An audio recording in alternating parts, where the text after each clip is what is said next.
Monday.com has transformed our company. We run the orca species, and it gives us the visibility and foresight to hit our Q3 migration targets easily. Mobilizing an entire species across 5 oceans is a massive operation.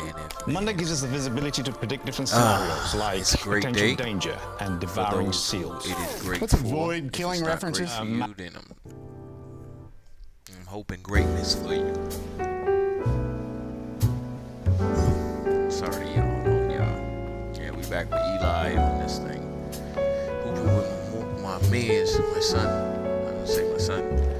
Let me turn my audio, my music down some so y'all can hear me.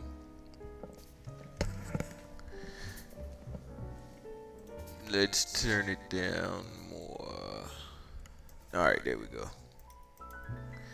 All right, so I want to start this off by saying I do these episodes as a public service, sort of like to show my gratitude for the public by bringing together knowledge for our benefit as the public. So it's not to step on any toes. It's not to embarrass. It's not to create confusion. It's all just for unity. So if you have any that being said, if you have any topics you want to share or talk about, feel free to chime in. Feel free to drop into the chat. I will be posting the link to join in again today if you would like to join in on today's topic, which today's topic is following hope. Let me get it pulled up. I always like to say it what it actually is. Guided by hope. Guided by hope. So yeah, we're gonna get a video started up in here, and let's go.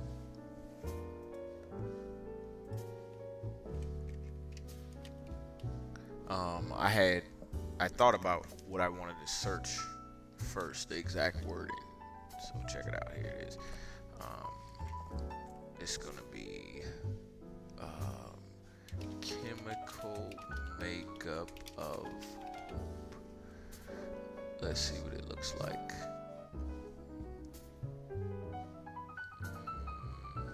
Okay, that ain't right wording. The algorithm don't know what I'm saying.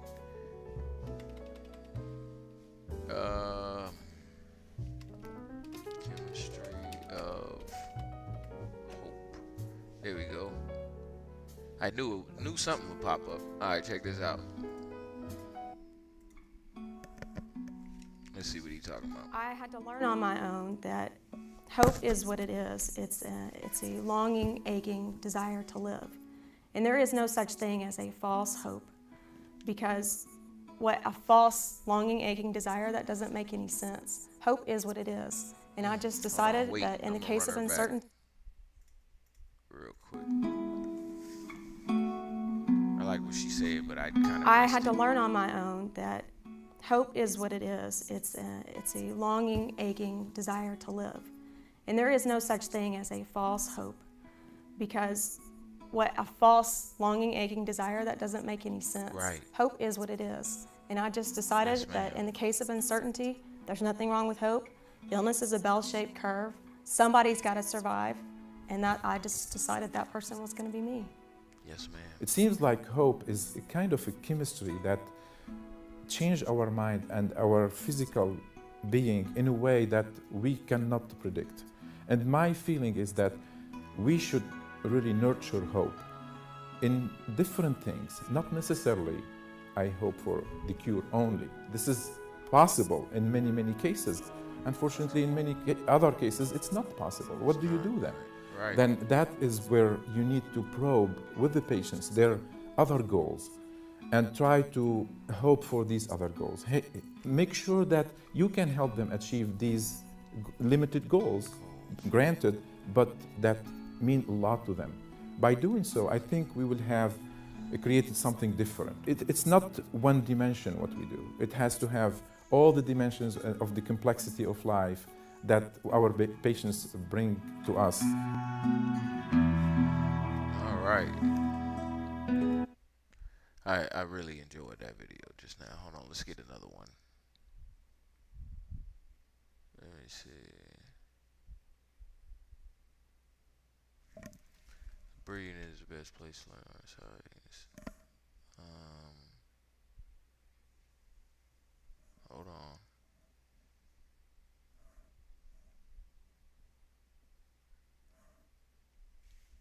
See, I know it's more there.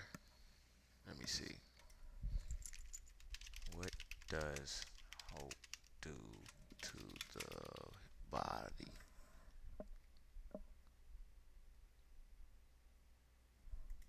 Alright, let's see what's up. Let's see what John Hopkins got to say. Hey, sorry about that, Zanita67, just in case you missed it. So the topic for today is guided by hope. Guided by hope. And if you're watching on Twitch, you should be, well, you might have gotten a notification. Well, if you scroll down under the, nope, it's not there either. It just says our bio. All right. Anyway, it should come like as a notification when you get the notification for the broadcast. But if it doesn't, I always say it anyway. Guided by hope.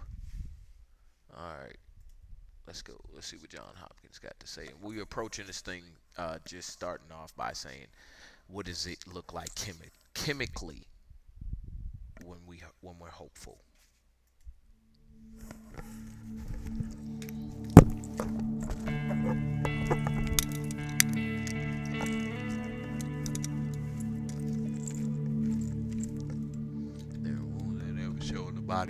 Many people think of depression either as one as a transient emotion, you had a bad day, or they think of it as, well, a pessimistic person, okay? But we think of it as a clinical condition in this fairly severe form. I'm so sorry. Microphone. Of depression either as one as a transient emotion, you had a bad day, or they think of it as, well, a pessimistic person, okay?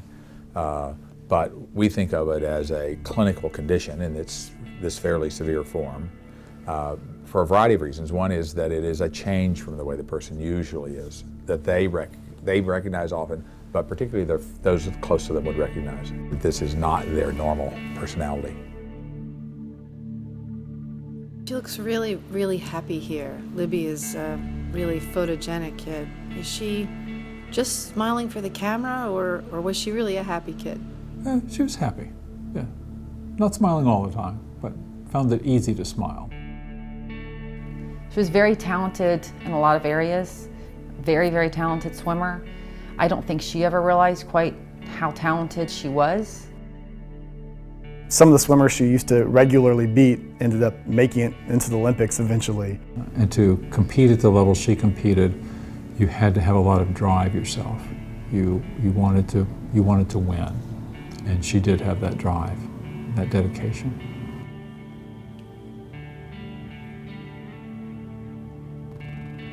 And so this was taken in June of 2012, just 3 months before she made the very serious suicide attempt.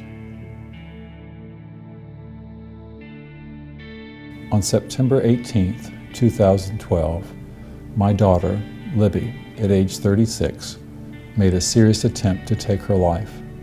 For 4 months, she was kept alive by a ventilator as her family and friends watched and waited and prayed for a miracle. But on January 14th, 2013, she succumbed to her injuries and passed away. We couldn't save Libby, but we hope her story might save others.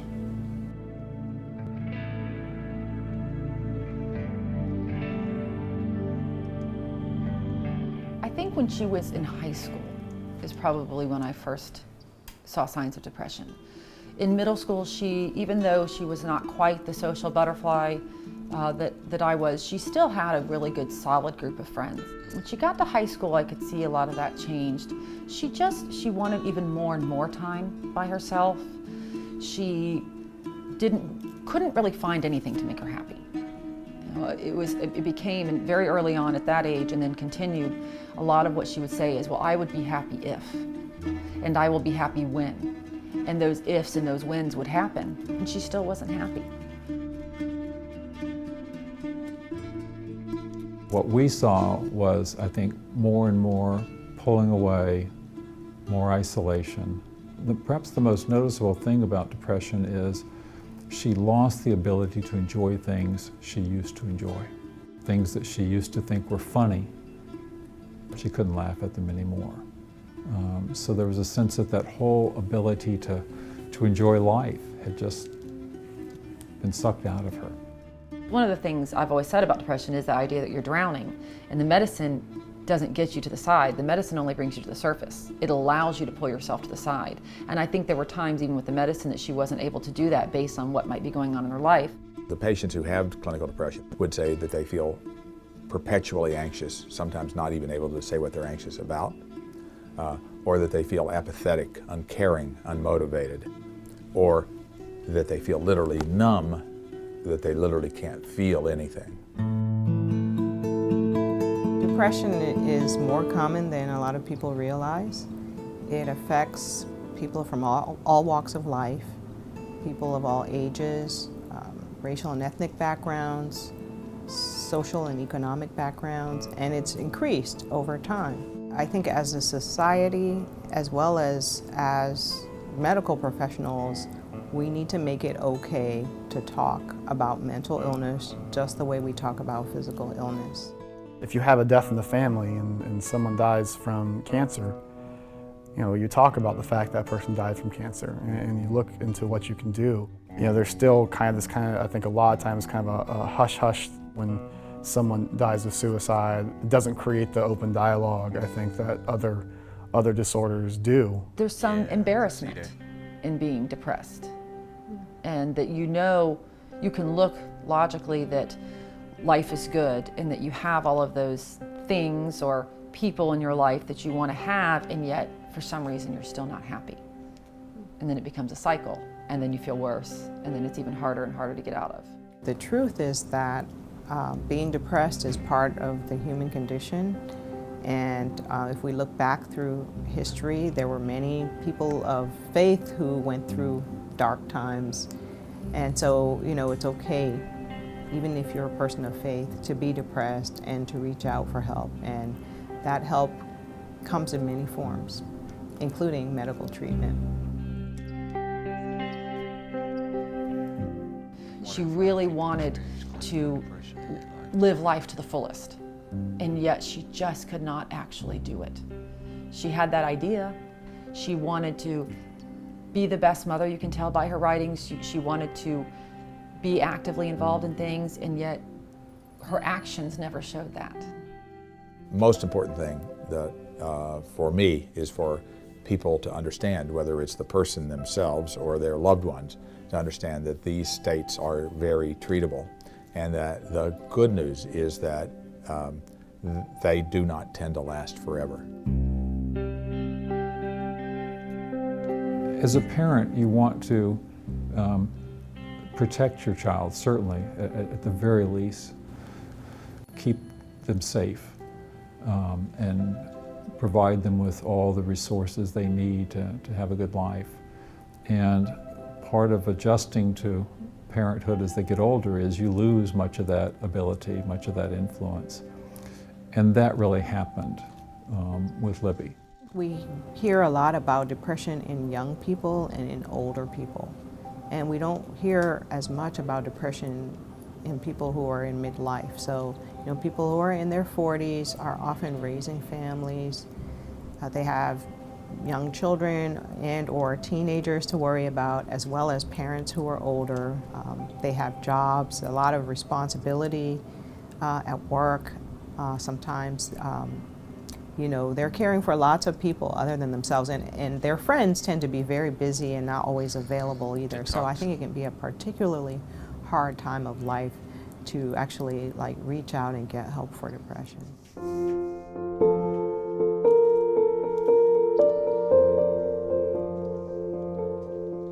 One of the things that family and friends often feel is if you could just give them enough love, that would be enough. If it were just a matter of family support and things like that, she would have been better a long time ago.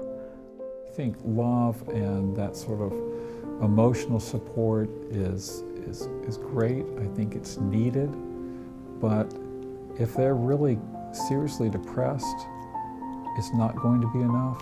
This is an illness that really needs professional care. Medications are much more, in moderately severe to severe depressions, are much more effective than the placebo pill, okay? But they work even better if the patient is in a counseling relationship with somebody they trust. I've been excited to be a depression doctor, if you will, for many, many years. And because even when I was a student, I started to see that these patients get better. And the remarkable thing to me is that when they get better, they are as talented and as productive and as happy as anybody I've ever met. It's hard to take something that's so horrific and so horrible and turn something positive. I thought really maybe the best thing is to get out there and get people talking. I'm doing this video because I don't want other people to suffer the same fate that my sister did. You change one person's life, you save one person's life, and you've done something right. Memorial service, more than 300 people attended at the church.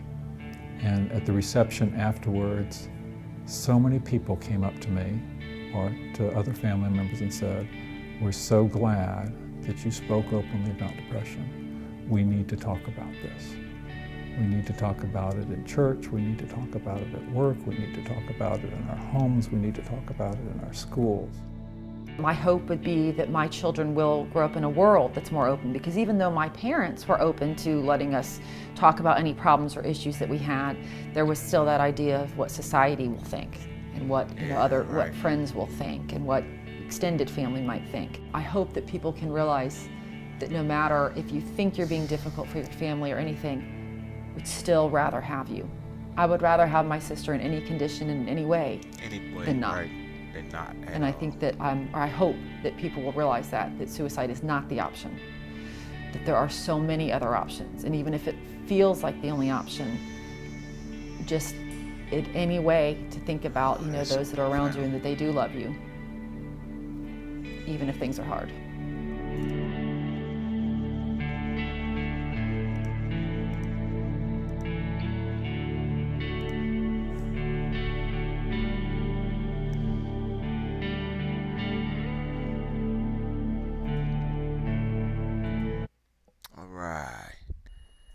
I'm glad we got that message out there. That's a good prep for tomorrow too as well, because no matter how much I speak to you about anything, it's all gonna be taken in by you, processed by you, and hopefully change something in you, whatever. But it starts with you. So having that bit of hope, I can't give it to you, but I can show you what it looks like. And so with anybody, what are you using the hope for other than to keep you going? You run out of it, maybe you would run into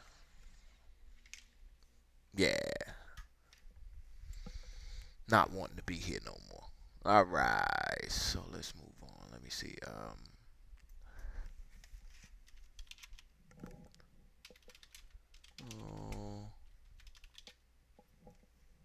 Let's see something. Let's show some proof then. It may seem like like it's not, but it is. This is proof of hope. Proof of hope. Let's watch some. Most of us go living our lives without witnessing any so-called miracles, which are really just coincidences. It's only normal that they're far too rare to manifest in the real world and depends entirely on probability or a lot of factors lining up at the same time. But there are plenty of people out there who've seen crazy things happen in real time and were lucky enough to capture them on video. Here are 1 in a million coincidences caught on camera. Yes, these are real. While you're here, be sure to smash the like button, subscribe and click the notification bell for more such amazing content. Rock stars have a larger-than-life persona. They need to have it since it complements the world they live in and people adore them for it. But rock stars are just humans behind all the stardom and fame. They're not gods, or are they? Maybe this clip might make you think otherwise. Musician John Coffey was with his fans when suddenly a cup of beer comes flying out of nowhere. Oh my The cup gosh. soars through the air so perfectly there was no spillage. Coffey catches the cup, drinks from it as if it was normal and expected, and just carries on. He's just elevated his rock star status to new heights. We've all heard of beginner's luck. Most of us have experienced it at some point in time, but no amount of beginner's luck can explain this incident. You probably need to have the blessings from the great bowling gods to make this happen. The girl throws a gutter ball from pretty much the start. The ball rolls through the gutter lane, but something happens to it at the last moment. The ball jumps out of the gutter and back into the center of the lane and gets a clean strike. No one saw it coming. What a strike of luck. Here's an example of how a coincidence can last a substantially long time. Marcus Ambrose loses a wheel mid-race and what happened next surprised everyone. Marcus pulled over to the side, but the wheel kept going down the track, almost as if it had a will of its own. On top of that, the wheel moved in a manner that it didn't come in the way of the other racers. It ultimately decides to come to a stop after parking itself on top of other tyres. What? This wheel clearly dreams of winning the race in spite of detaching from the car. Check this video out. It looks so convincing, and that's because it is. It was just good timing. This player was giving an interview and in between was trying to swat a fly away, but the timing was so perfect. The swatting of the hand matched with the stadium light being turned off. The resulting image looked like he literally turned it off with his hands. If it was a second later or earlier, this whole illusion wouldn't have worked. What an amazing coincidence. Racing tracks are volatile environments. A lot of things can go wrong at any moment. But sometimes a few of these wrong moments can pull off such a stunt. Two of the bikes somehow managed to get their handlebars locked together. This unexpected turn of events led the two bikes into spinning in circles on the track. Both the racers tried to stop it, but with no luck. The bikes had other plans and continued dancing in circles. It's almost romantic if you think about it. It looks like a beautifully choreographed dance between two lovers. Who knew that just such a simple hat is enough to pull off a hat trick? The man is seen running and does a clean front flip, and upon landing, his hat flies off. Amazingly, the hat ends up landing on his head perfectly as he was moving away. It's like both him and his hat have been practicing this routine for months, and they knew before their part. It might just be coincidence, but it looks practiced and intentional. What do you think? Let us know in the comments. Imagine you're out for shopping in a mall and casually browsing around when you see something that stops you dead in your tracks. Well, someone, to be specific. You come across your doppelganger. This is exactly what happened to these girls who randomly crossed each other's paths. Would you be excited or creeped out to meet your doppelganger? Sometimes coincidences can be forced if you attempt something as many times as possible to each other's paths. Come across your doppelganger. This is exactly what happened to these girls who randomly crossed each other's paths. What the heck? Would you be excited or creeped out to meet your doppelganger? Sometimes coincidences can be forced if you attempt something as many times as possible to improve the probability. Toss a coin long enough, you might just get it to fall upright on the floor. Here's a real example. This guy manages to achieve this impossible feat. He throws a playing card and somehow it manages to spin and curve right into the space between the clothespin. Coincidence? Probably, but he must have done this so many times until he got it right. Or he's incredibly skilled to make this happen at will. Which one do you think? Here's a scenario where you're hoping for something good, but things don't go as planned. Baden Kerr is doing his thing and kicks the ball while on the field. The ball, however, goes completely off the intended path and hits the goalpost. Disappointed Baden Kerr looks at what unfolds and the ball surprisingly bounces back and falls right into his hand. That was unexpected, but Baden remains totally indifferent as if this was normal. Well, maybe in his world it is. When you expect to falls right into his hand. looks at what unfolds and the ball surprisingly bounces back and falls right into his hand. That was unexpected, but Baden remains totally indifferent as if this was normal. Well, maybe in his world it is.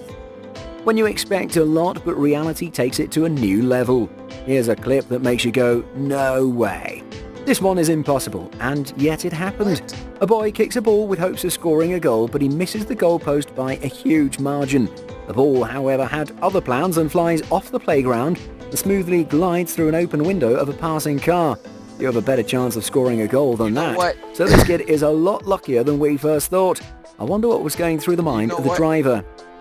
Picture this. You're sitting at home alone watching YouTube videos, wondering why you can't find the motivation to do the things you... He threw the football and it went through the dude window and he brought it back. But the dude was passing and his wife was giving birth at the time, so he was driving fast, so he couldn't come back and bring the football back. But he brought it back a little while later. Being good at a sport requires years of practice and solid dedication, but I wonder how much practice was required to make this happen. Matt Joyce was having his regular practice session with a pitching machine when he strikes and does the unthinkable. The ball flew from the bat and straight back into the receptacle of the pitching machine. Yes. What are the odds of that? Not very high for sure. Not even the guy next to the machine noticed this rare spectacle. Matt carries on with indifference like most professional players. They've seen it all. Sometimes professional players are in the zone even when not playing. It's like they've achieved a level of intuition which surpasses normal humans. This surely seems to be the case in this situation. Two football players are seen walking and the one in the front starts clapping. The player behind him passes the ball at the right moment and it lands snugly between his clapping hands. Yes, sir. Incredible, right? You almost feel like slowing it down and watching it over and over again to make sense of the craziness. Maybe God wills certain events to potentially save someone from a catastrophe. An earthquake in Anchorage, Alaska managed to destroy the whole road except for the small patch where the car was in. It's pretty amazing how everything around the car got completely wrecked. Imagine being inside the car while it was happening and praying you make it out alive. Clearly, their prayers were answered. What are the chances of seeing a Lamborghini on the street? Not that high, but possible. What about two Lamborghinis of the same colour? Pretty darn rare, but still not beyond the realm of possibility. But what about two Lamborghinis of the same colour that crash into one another? That's got to be next to impossible. But it happened, and it's a pity to see such expensive cars bashed up.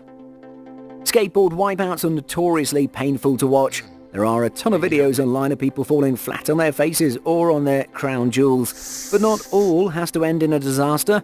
This one was actually impressive in spite of it being a wipeout. Yes. Skateboarder falls off and the skateboard is seen rolling off into the group of passers-by. Stuff is alive. Found It's alive on its own. skateboarder That skateboard was alive. Did y'all see that? When y'all see it, that skateboard is alive because it took that turn on its own. off and the skateboard is seen rolling off into the group of passers-by. But what's most surprising is how the board smoothly rolls past not one but between two people's legs and doesn't cause any accident the whole time. That's way cooler than your usual skateboarding tricks. The playing field is the perfect environment for witnessing coincidences. In this case, Brian Dozier strikes for a home run, but the plan didn't quite pan out as he'd hoped. The ball actually gets stuck on a small crevice on the outfield wall. It was an incredible stroke of luck which got the ball stuck there, but also incredibly unlucky as well, since the umpire went in favour of the opposing team. It's a shame because if there was a sport about getting baseballs stuck on a wall, Brian Dozier would have won that game easily. Free publicity is great. Leave it to coincidences to take on the role of your publicity manager. These two trucks somehow managed to drive down the same road at the same time while next to each other. What you have here is free marketing for Taylor Swift's brand. And it didn't cost her a penny. Pretty good deal. Good things happen to people who wait, and also people who sit, apparently. During a baseball match, a foul ball comes flying up the stands and towards a woman sitting, but instead of it hitting her straight in the face, the ball gently lands into a cup of beer. The strange coincidence is met with a loud cheer from the crowd, and she seems quite happy with the whole thing. She walked out of this game with a memory she'll never forget. Here's an incredible miracle that defies all explanation. A truck is seen transporting boxes of styrofoam on a highway when suddenly one of the boxes falls off the moving vehicle. What happened next was totally inexplicable. The styrofoam box miraculously bounces off the road and back into the moving yes, truck. Sir! Okay, In the one same time is still spot. believable, but this happened twice. Pretty crazy, but worked out well for the truck driver. He sure would have been in a tizzy upon finding out that a few boxes had gone missing upon delivery. Coincidences can sometimes save lives or save a lot of money, but there is no way of knowing which way it'll go. In this case, luck was in favour of the owner of this car. Not only did the tree almost fall on the car, it also had a natural bend that mirrored the curve of the car, which completely avoided crushing it. If it were a few feet further, this would have been a different story altogether. And that's a wrap. Hope you enjoyed these 1 in a million coincidences caught on camera. Which was your favourite? Go ahead and let us know in the comments. If you enjoyed the content, be sure to hit the like button, share and subscribe. See you later. We're going to just watch some more videos because I'm back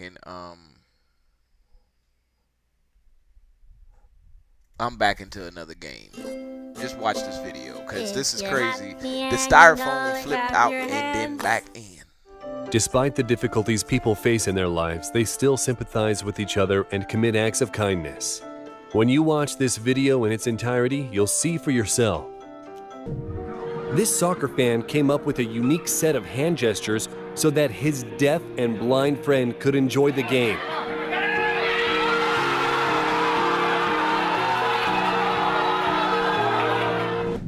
The conductor was leading a rehearsal on his birthday when suddenly...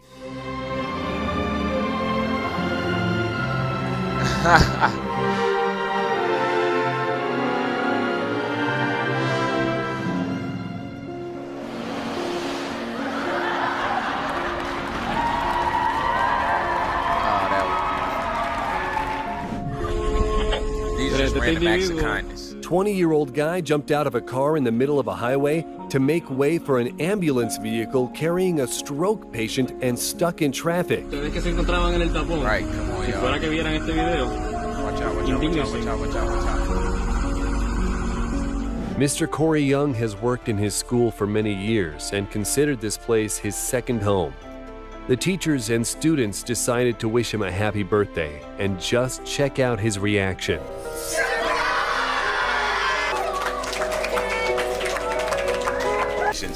I'm being selected School-Related Employee of the Year. I can't thank you enough for all you do here for these trailblazers. Love you, Mr. Corey. Congratulations. Thank you for all you do for our trailblazers. Hard into your work, man. Thank you. I've never seen a more emotional meeting. This girl is meeting her bone marrow donor for the first time.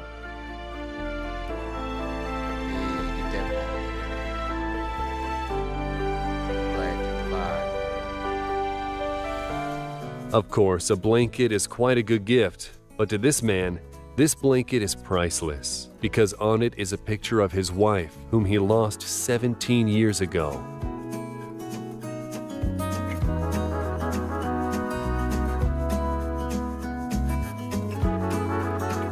And here's an incredibly creative ad that encourages people to donate. How could you resist that? And this elderly gentleman decided to cheer up his granddaughter who was preparing for exams. I'm sure that was the most delicious breakfast. Joseph and Eve have been together for 60 years.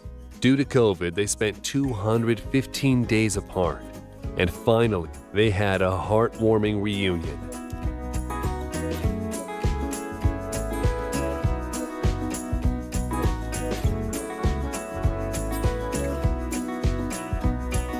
You'll probably agree it's heartbreaking to see elderly people selling things on the streets or in an underpass. This kid set an example for all of us. Right. You know you had a good Father's Day when your son gives you a car you've been dreaming about for 30 years.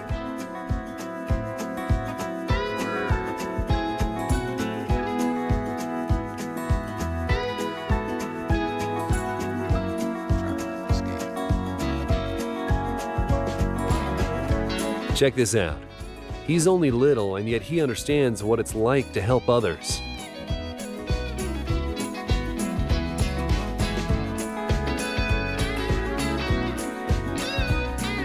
And this woman was alone on her birthday. None of her friends or family came to celebrate. Instead, she was supported by complete strangers, the restaurant staff.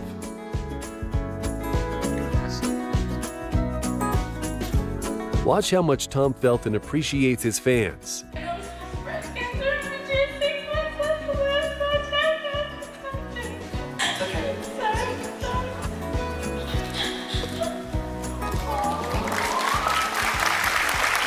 It's one of those examples when the actor is the complete opposite of his character. When a person is seriously ill, the support from their loved ones is extremely important. Watch this guy shave his head in solidarity with his dad.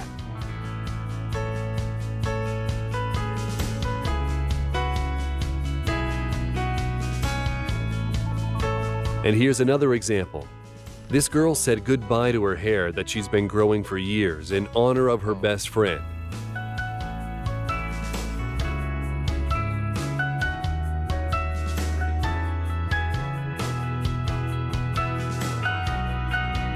This elderly man spilled some rice, but the passers-by didn't leave him hanging. How do celebrities like Justin Bieber and The Rock generate hundreds of millions of dollars? It's actually not. A glance at people's emotions when the borders were finally open again. This girl hasn't seen her family for 18 months.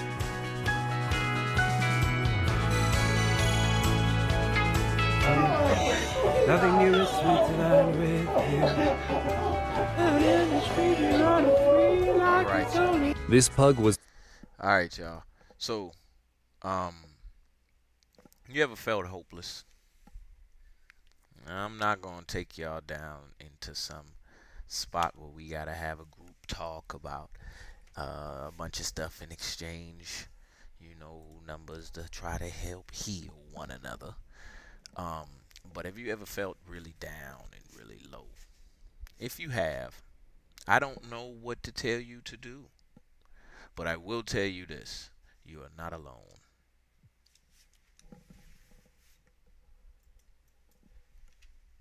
I am here with you. We all are. Let me see if I can give y'all something to kind of wake y'all up. I think this is good. See what y'all believe in. Because this gives me hope most often.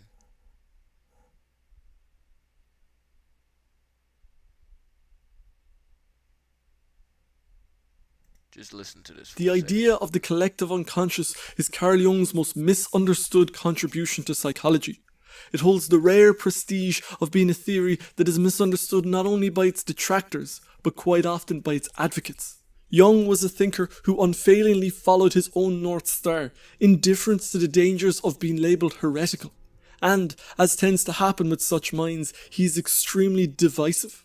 For some, he's an analytic genius. For others, he's a bona fide mystic, and for others again, he's a charlatan or a nutjob.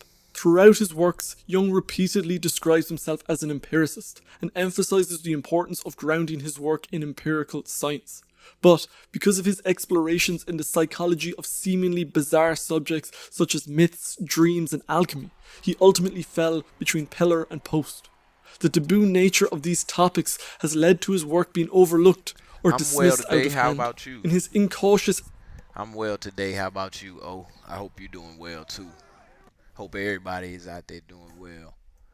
Explorations of the ground between the scientific and religious worldviews, Jung defied convenient categorization, and the simplest solution was to disregard him.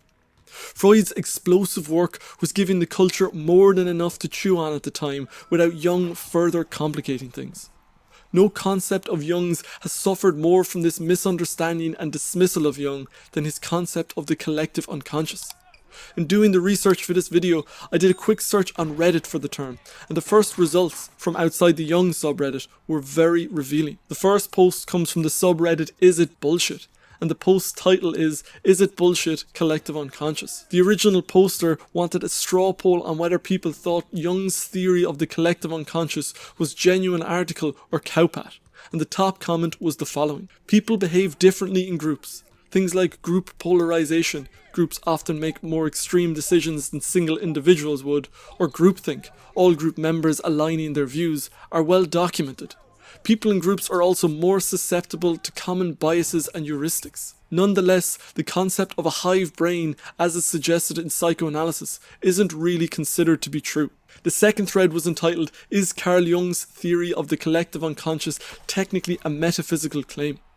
This second thread was a bit more accurate, but still within the first few comments I came across the following.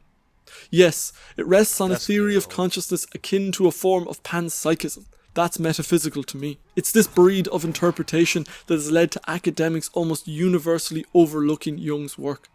Back when they were still friends and colleagues, Freud was afraid Jung's occult interests would discredit the psychoanalytical movement, which was still trying to find its feet as a science. Freud wrote to Jung in a letter from this time. So I don't want to hear the beef. Let me hear what he talked about. There we go. After this commercial.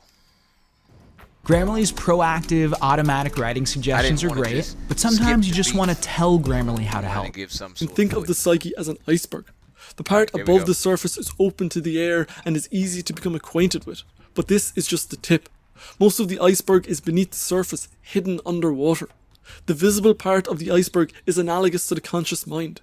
For most of humanity's history, this was the entirety of the mind, but the 19th century changed all of that.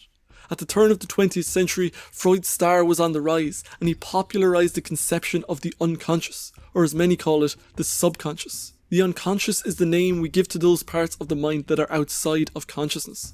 In the analogy of the iceberg, the unconscious is the big chunk hiding beneath the water's surface. For Freud, this contained all the impulses, ideas, and wishes that the individual represses. The reason for this repression is because they conflict with the taboos and mores of society. The unconscious is the swampland of shadowy, animalistic urges of the personality that every person buries to integrate into communal society. The contents of this swampland remain active in the unconscious, and it is these contents that cause neuroses and other phenomena like forgetting and slips of the tongue. Freud called these completely unconscious lower impulses the id, which is Latin meaning it. Jung followed Freud to this point, but he went further. He believed that there was more in the unconscious than our questionable notions. It wasn't a dumping ground for antisocial urges, but a whole world unto itself. This world was the birthplace of all myths, gods, and magic. The depths of the iceberg were far deeper and far stranger than even Freud imagined. Traditional psychoanalysis says that there are two layers to the mind, the conscious and the unconscious. Jung's contribution was to distinguish separate layers in the unconscious, the personal unconscious and the collective unconscious. The personal unconscious is home to all the people, things, and places we have encountered in our own lives. All our personal experiences exist at this level. There is our personal mother and father, our friends, and the things and places we have encountered in our own lives. The collective unconscious is far deeper than the personal. This layer contains the accumulated historical collective experiences of humanity. It is not a mystical hive mind, however, but the psychology of the instincts of humanity. It is a common rather than a communal mind.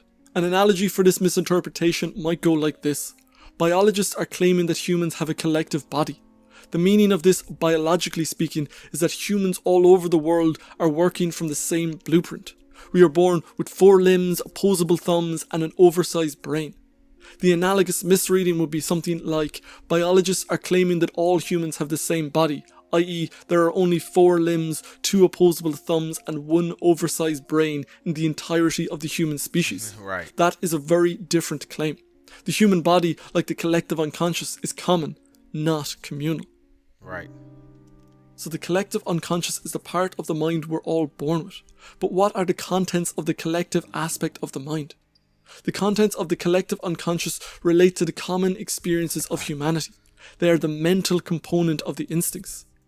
So the reason why I played this is because I wanted us to get a kind of brief breakdown. I'm going to switch it from this now. A brief breakdown of something that's outside of ourselves, but all of us experience. And that would be, hey, I'm feeling something or someone that I know, but they're not here. And like to touch on that because we all have felt some of these same feelings that we're about to talk about, like hopefulness and hopelessness, and overcoming or getting from one to the other. It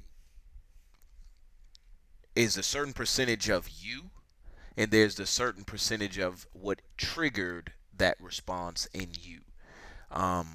Let's think about it as a big pot, and we trying to cook. You know what I'm saying? We trying to cook something, and in this big pot, we have a mix of emotions. We have a mix of sights, sounds, and things we've experienced. We have all of that, and attached.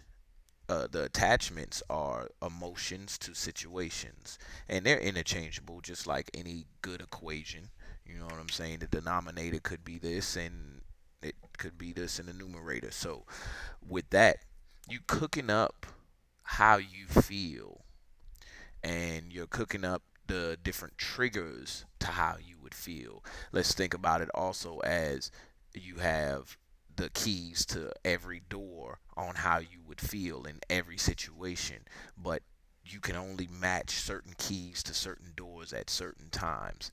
And so when we look at hopefulness, it's not something that we all experience all the time, and it's not something that we all can create for ourselves all the time. And let's look at hopelessness.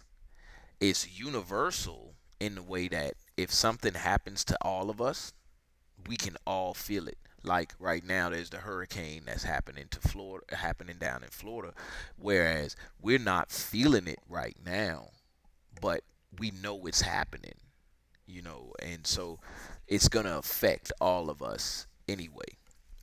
These are just some examples I'm trying to give of the fact is we're cooking up something, and day to day, moment to moment, second to second, hour to hour, what is it that your dish or you're serving to yourself into your life, or to someone else into their life? Are you serving them hopelessness? Are you serving them hopefulness? Are you serving yourself hopefulness? Are you serving yourself hopelessness? Because the self seems to be the guiding force here, to get us into and out of most things. Let's just keep going, though. All right. Y'all remember that show, The Guiding Light? What is the guiding light?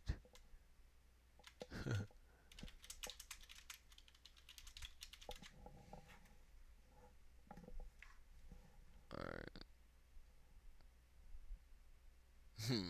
The guiding light. That's so funny.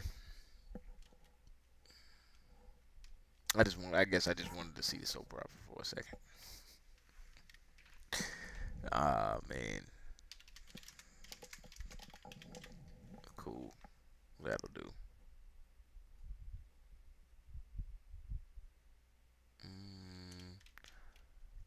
They ain't got no good people talking. Man. If you're born on these dates, you are a chosen one. What? I'll watch that later. I'm gonna put that in my watch later. I want to see what days they talking about. If anybody want to see what days they talking about, then y'all let me know. The title got me. That's clickbait. Alright,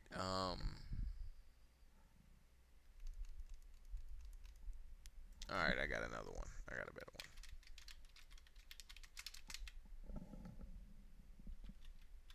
You know what? I don't know if y'all have seen this before, but let's look at this. Let's see if they got a video on it better than just the movie, because I know we can't watch the movie or nothing. Yeah, let's see. Unlock a treasure trove of bonuses. This will unlock something inside of you. So if you are not ready to move to a higher frequency, get out now. If you ain't ready to expand, don't watch this video with me. I gave you your warning. Now we're gonna watch it. Formula. In today's video, we're diving into the profound insights presented in the book The Celestine Prophecy by James Redfield. Get ready to explore the 9 insights to transform your life and bring you closer to your authentic self. Let's jump right in. The first insight introduces the idea that humanity is currently experiencing a significant period of spiritual awakening.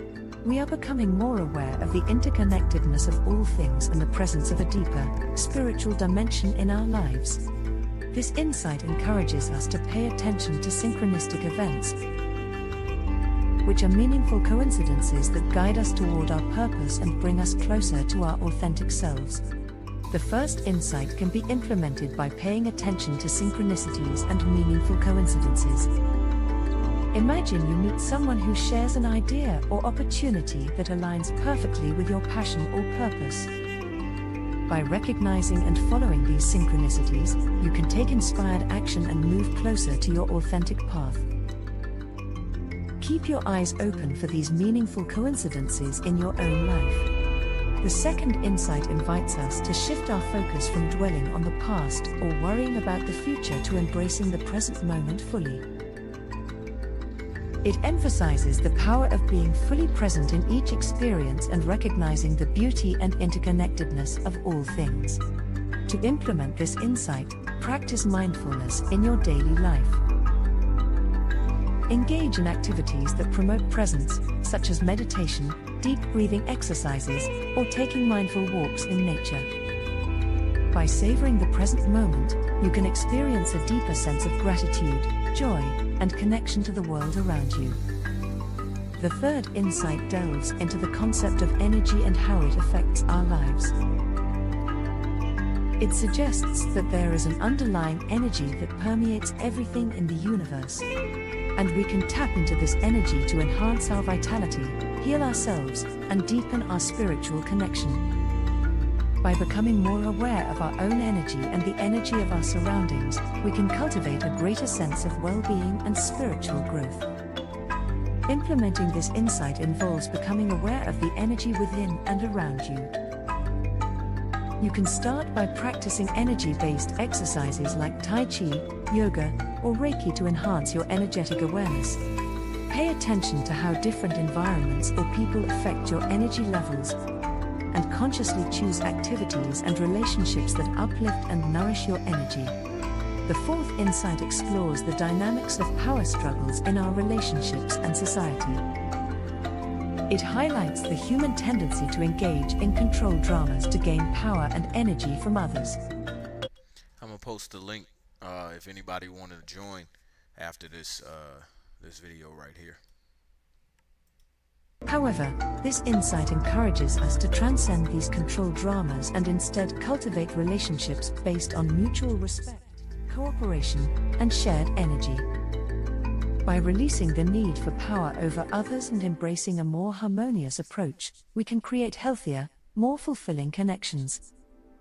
To implement this insight, observe your own control dramas and power struggles in relationships. Take a step back and reflect on why you engage in these patterns.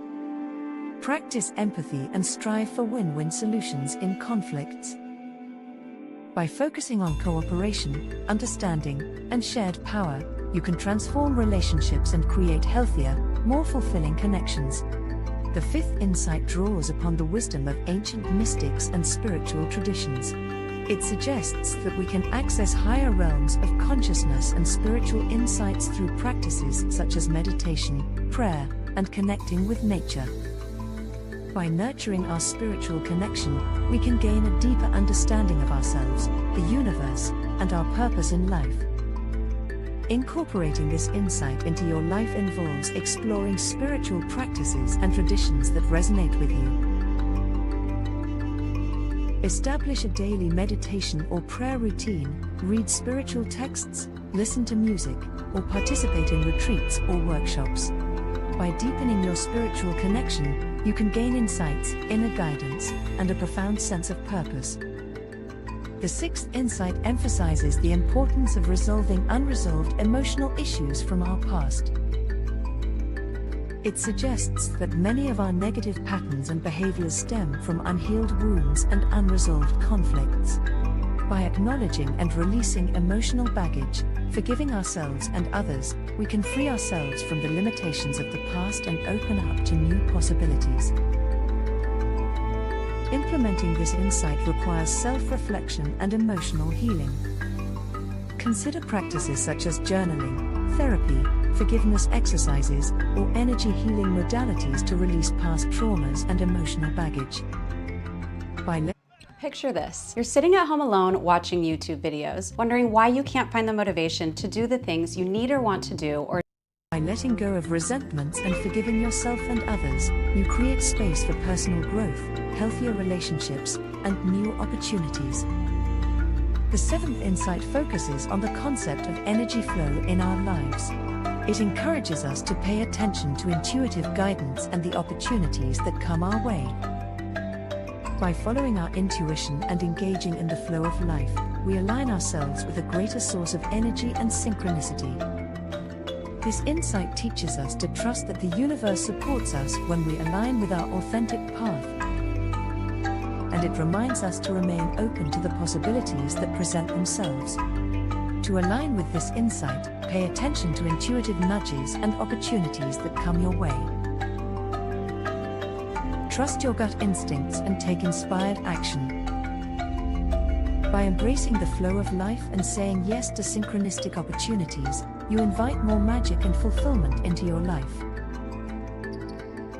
The eighth insight emphasizes the importance of conscious and respectful communication in our relationships. It encourages active listening, empathy, and authentic expression. This insight highlights the need to respect others' personal boundaries and honor their spiritual journey. Implementing this insight involves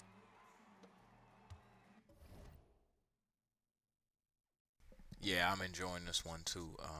I'm gonna tell you where I pulled it from just in a second once it's done.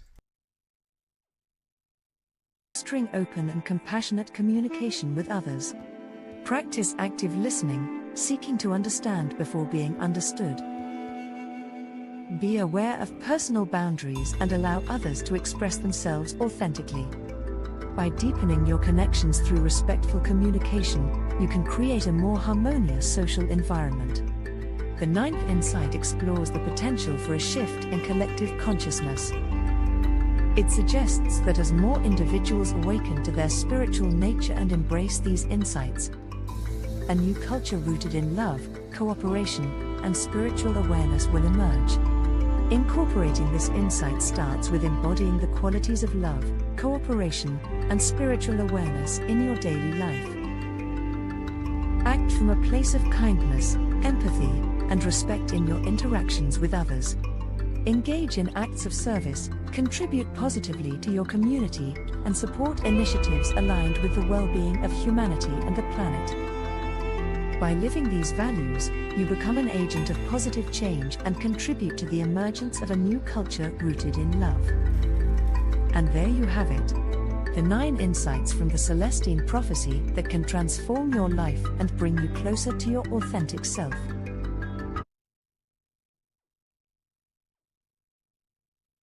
My mic was off. So that right there, and I'm about to post the link to join in if anybody want to join in for today. So that is actually from the movie The Celestine Prophecy, and each of those insights, I never saw the movie, but I came across the book and started reading the book, and I found that a lot of that stuff that is speaking about in the book, the insights, I've been through 1, 2, 3, 4, and up the chain of insights just through time. Let me see. This video requires you to do some deep soul searching. Yes, and that's why I said before we even listen to it, hey, if you're not ready to expand, to just go ahead, leave the room. And the reason why is because it is literally access codes to everything you want to do and all of the ways you want to be. And what did they say? Hold on. Let me show you. Can transform your life and bring you closer to your authentic self. Can transform your life and bring you closer to your authentic self. So,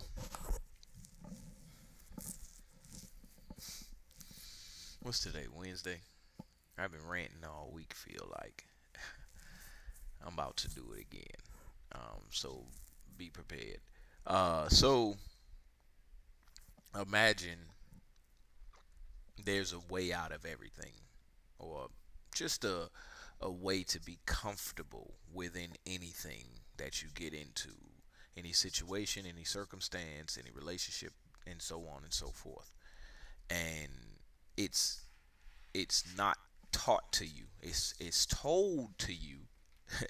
It's told to you that it's a mystery. So how would you ever find a way out of any situation, any circumstance, any relationship? How would you ever find relief? Because out, the word out in my sentence can translate to relief. It could translate to some sort of comfort. You know, it's not just out like as in exit. You know, it's comfort. It's your relief. It's your place you go to when you need something that's not given to you. So what if you're not taught how to use that or how to access that? You're told it's a mystery. You're not taught to use it. You're told it's a mystery on how to even get into that space or that place that would give you that relief. Now I'm saying in instead of out. That's funny.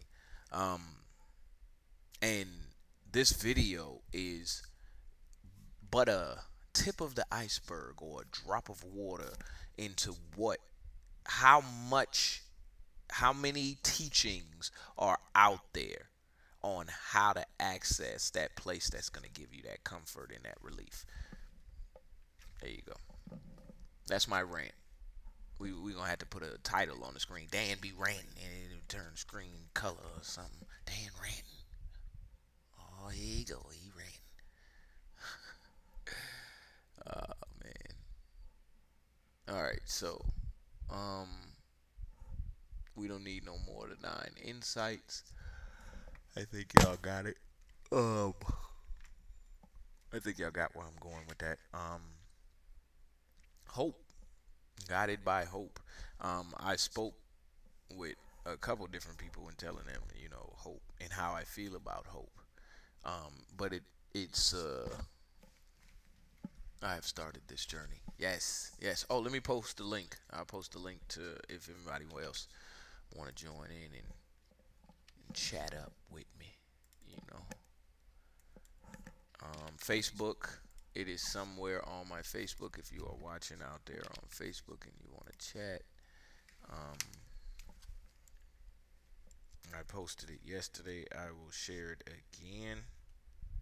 If you're out there, click the link and you can join in. I'll share it again.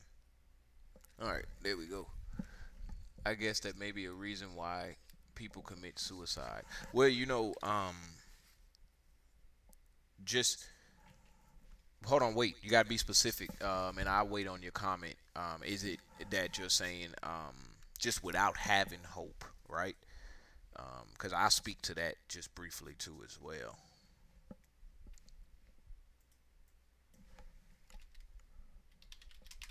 What is love? Baby, don't hurt me. Don't hurt me no more. All right.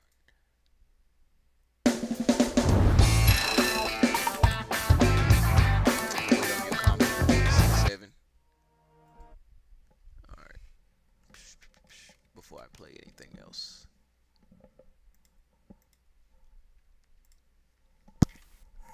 I will play this game though.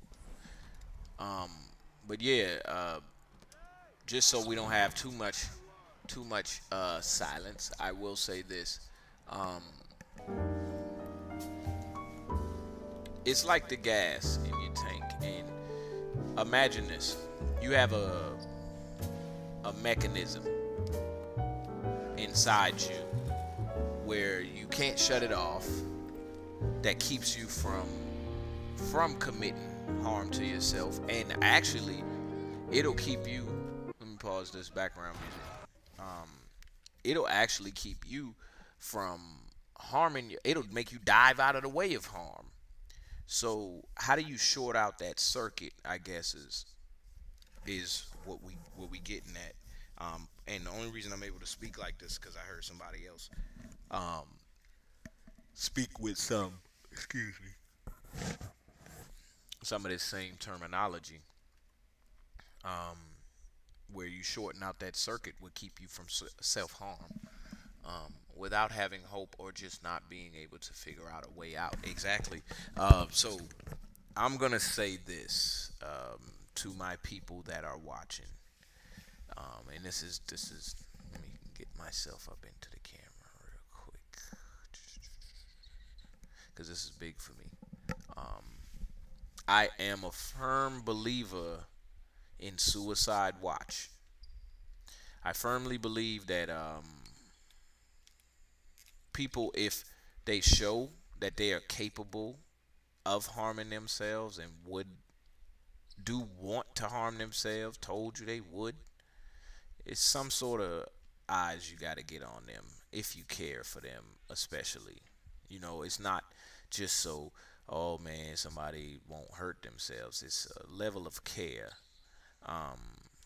because there are scenarios that maybe you haven't experienced, but somebody has experienced it to where they put them on a watch, and somebody had to come by or somebody had to sit with them because they might do it. And cases and examples of this is, I saw on YouTube, and I'm gonna use somebody else other than me, yes. I saw a video on YouTube where the cop, he took this dude money, and they had it on camera and all of that stuff, and they had to come and talk with him after that situation, obviously, and they took his gun, and make somebody sit with him right outside the room just to make sure he don't hurt himself. Because think about how detrimental that situation is to his career, his livelihood, his family, his, you know, the way he living his life.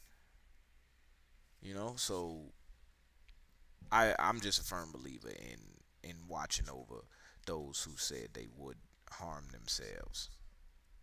And not just because you don't want them to harm themselves on your watch, but or because you know them, because you care. Oh, let me get that. Oh, he blocked the mess out that. All right, I don't think nobody is joining for today, so we're gonna move on. If you do want to join, then you know the link is always there. All right.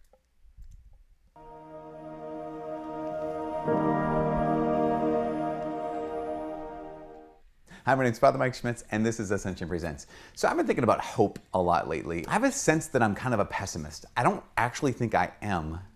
But when someone asks, like, hey, how's the day going? Or how was your weekend? Or how was last summer? Or how was the school year kicking off?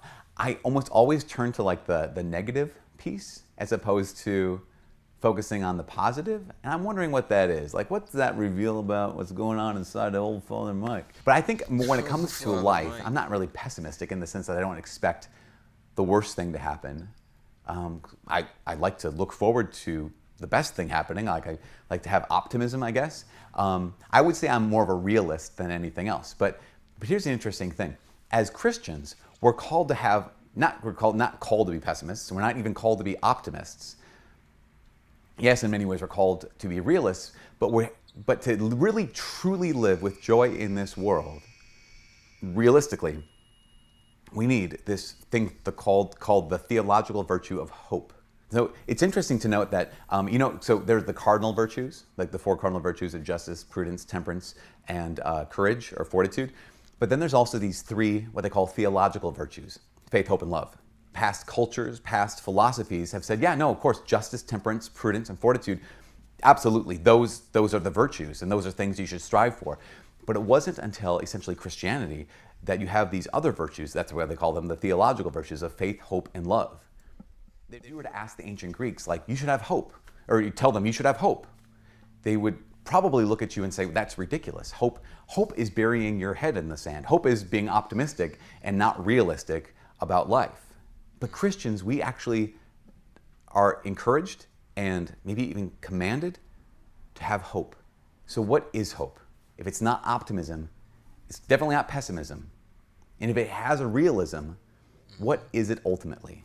I would say that hope is rooted deeply in faith. What I mean by that is, so we sometimes think of faith as like, I believe a certain set of propositions. Yeah, that's, I guess, a part of our faith. That would fall under the umbrella of faith. But even more, faith is when we entrust ourselves to another, right? So when it comes to God, faith in God means I've actually entrusted myself to Him. I place my trust in Him. And so faith is not just a set of propositions. It's not just an agreement. It's a relationship. So I have faith in Jesus. I have faith in God Himself, which means I place my trust in Him. Hope is this trust extended into the future. So as I look forward into life and I look forward to the end of life, I'm not just optimistic about like, well, things will turn out. No, not at all. What I'm doing is I'm living that relationship and saying, looking forward into life, this relationship will be the thing that bears me up. This relationship with Jesus, His victory, His strength, His power is going to be what is with me and sustaining me until I don't breathe anymore. And even after that. That's the great thing about hope for Christians, is it doesn't have to be rooted anyway of things going well for us. There's something bigger than just things going well for us. It's this relationship of trust in God. Because I know that He has not failed me, He is not failing me, and He will never fail me. That doesn't mean that bad things won't happen to me. It doesn't mean that I won't have to go through the valley of the shadow of death. But it does mean that as I walk through the valley of the shadow of death, He will be with me at my side. And He will be with you at your side. The Christian virtue of hope is relational. It's personal. One last thing. The Catechism of the Catholic Church says that hope has kind of two extremes that go wrong. One is presumption and one is despair. So the extremes of presumption means that I don't really need God. I can do this on my own. I don't need God's help. It also could mean, presumption would mean, like, listen, He's going to forgive me no matter what, so don't even worry about it. I don't have to do anything. I have to cooperate with Him. That's presumption. That's not hope. Because it's not relational, right? It's like I don't need Him, or it's like He doesn't need me. Despair is I don't have Him, that He's not there, that I actually can't entrust myself in my weaknesses to the Lord because I don't believe that He'll walk with me through this. Brothers and sisters, please entrust yourself to Jesus. Have faith. Relational. That trust extended into the future is hope. From all of us here at Ascension Presents, my name is Father Mike. God bless. That's my guy, Father Mike. So let's say you want to describe the feeling of anticipating a future that's better than the present. You might be giddy or excited or maybe unsure, but most of us know that experience. We call it hope. It's a state of anticipation, and it's crucial for healthy human existence. And it's a really important concept in the Bible. In fact, there are many words for hope in the ancient languages of the Bible, and they're all fascinating. In the Old Testament, there are two main Hebrew words translated as hope. The first is yachal, which means simply to wait for. Like in the story of Noah and the ark, as the flood waters recede, Noah had to yachal for weeks. The other Hebrew word is kavah, which also means to wait. It's related to the Hebrew word kav, which means cord. When you pull a kav tight, you produce a state of tension until there's release. That's kavah, the feeling of tension and expectation while you wait for something to happen. The prophet Isaiah depicts God as a farmer who plants vines and kavahs for good grapes. Or the prophet Micah talks about farmers who both kavah and yachal for morning dew to give moisture to the land. So in biblical Hebrew, hope is about waiting or expectation. But waiting for what? In the period of Israel's prophets, as the nation was sinking into self-destruction, Isaiah said, "At this moment, the Lord's hiding His face from Israel, so I will kavah for Him." The only hope Isaiah had in those dark days was the hope for God himself. You find the same notion of hope all over the book of Psalms, where yeah, that's my guy, Father Mike. Yes, sir. Words appear over 40 times. In almost every case, what people are waiting for is God. Like in Psalm 130, the poet cries out from a pit of despair, I kavah for the Lord, let Israel yachal for the Lord, because he's loyal and will redeem Israel from its sins. Biblical hope is based on a person, which makes it different from optimism. Optimism is about choosing to see in any situation how circumstances could work out for the best. But biblical hope is not focused on circumstances. In fact, hopeful people in the Bible often recognize there's no evidence things will get better, but you choose hope anyway. Like the prophet Hosea, he lived in a dark time when Israel was being oppressed by foreign empires, and he chose hope when he said God could turn this valley of trouble into a door of hope, like the day when Israel came up from the land of Egypt. God had surprised his people with redemption back in the days of the Exodus, and he could do so again. So it's God's past faithfulness that motivates hope for the future. You look forward by looking backward, trusting in nothing other than God's character. It's like the poet of Psalm 39 who says, And now, O Lord, what else can I kavah for? You are my yachal. In the New Testament, the earliest followers of Jesus cultivated the similar habit of hope.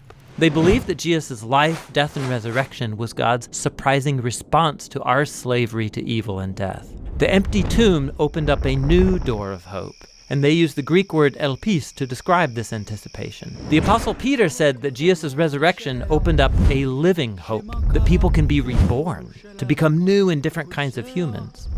More than once, the Apostle Paul says the good news about Jesus announces the elpis of glory. In both cases, this elpis is based on a person, the risen Jesus, who has overcome death.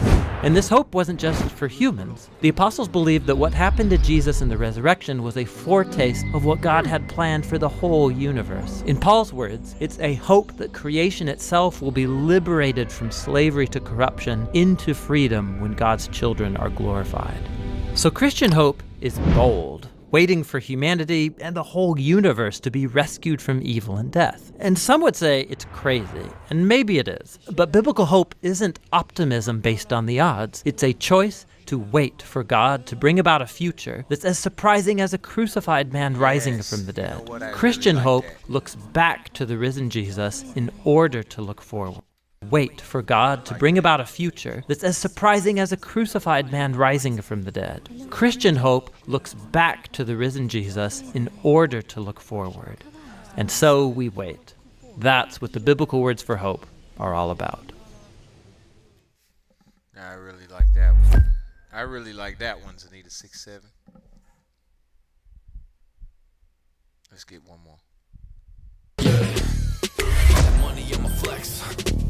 I get that money, I'm a flex.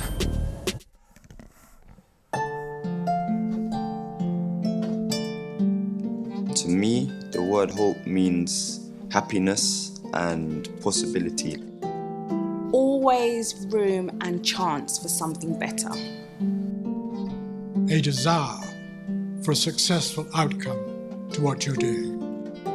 Positive thinking about the future. Hope feels like helping people. It's the idea of looking for the silver lining. Hope will always be the key thing that you need. When you say the word hope, I think of inclusion, diversity, and equality. When you truly believe that something will happen, or you manifest something that's going to happen. Hope is being able to see that there is light despite all of the darkness. When something bad is going on with you and reality is like huge and strong and more than you, then probably hope becoming like, I don't know, safety boat for you, some last stop before despair. So it's like, you know, something that saves you when you're really bad.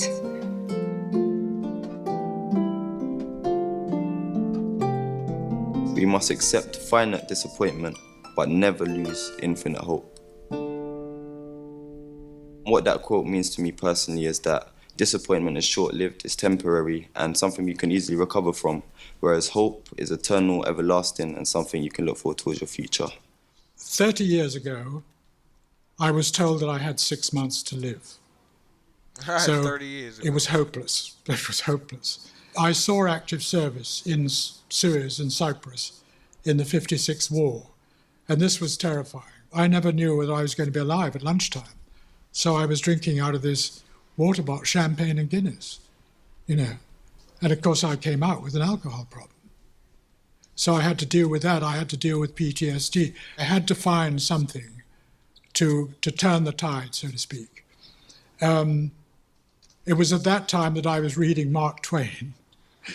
And the lovely quote, one of my favorite quotes, was that there are two important moments in one's life: the moment you're born and the moment you find out why. And I thought, this is good. This is where the journey starts. I never thought that war could be something that I would ever talk or my kids would experience. And as it hit us, I was sitting in the corner with Rissa of the safetiest corner in the house, and we were listening to the bombarding and missiles going above our heads, and probably that's what I experienced, that hope that we will be alive and that it will end. All these bad things should stop. Stop. We need peace. We need to enjoy our lives.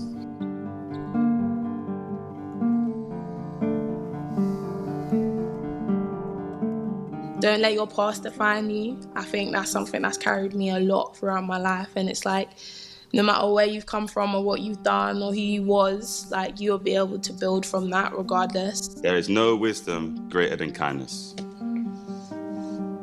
I live by this. We all make mistakes. Things don't always go our way, but to always, have that love and compassion and treating ourselves gently, so that we can sort of ride through the turbulences of life. Sometimes there's life doesn't give you space or time for hope or dreams, and I would love people to save this space for hoping and dreaming, because it's very important. And hoping for living in love and freedom. Nobody is below, nobody is above. Everyone is on the same platform, not over, not under. Everyone is the same. Everyone supports everyone. I always look at how nature just knows instinctively what to do, when to do it, how it's going to be done. We know that the leaves are going to fall, but we know that they're going to come back again. And so to me, that's like, actually, it gives me hope that everything has a season. So even if I'm in a time right now which looks bleak, it feels bleak, actually I have hope that we'll come round full circle and better days will come. Where there is life, there is hope.